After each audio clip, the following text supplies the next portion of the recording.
ایک شخص بغیر ہیلمٹ کے بائک چلاتا تھا۔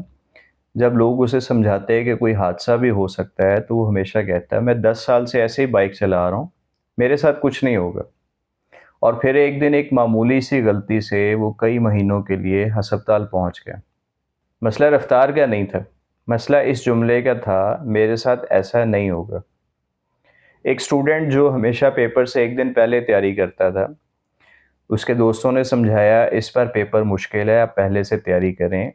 اس نے کہا میں ہمیشہ ایک دن پہلے تیاری کرتا ہوں اور پاس ہو جاتا ہوں، اس بار بھی ہو جاؤں گا۔ لیکن اس بار پیپر مشکل آ گیا اور وہ اسٹوڈنٹ فیل ہو گیا۔ اس میں صلاحیت کی کمی نہیں تھی، وہ اپنی حد سے زیادہ امید کا شکار ہوا۔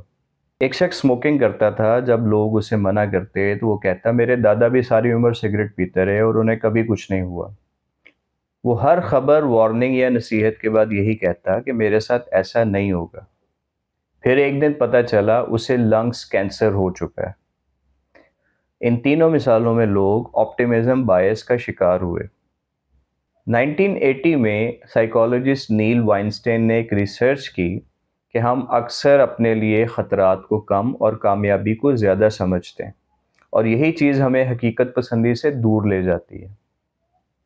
ہم سمجھتے ہیں کہ ہمارے بیمار ہونے، حادثے کا شکار ہونے یا نقصان اٹھانے کے چانسز دوسروں کی نسبت کم ہیں، اور اس کے ساتھ ساتھ ہمارے کامیاب ہو جانے، محفوظ رہنے، جاب ملنے یا خوشحال ہونے کے چانسز دوسروں کی نسبت زیادہ ہیں۔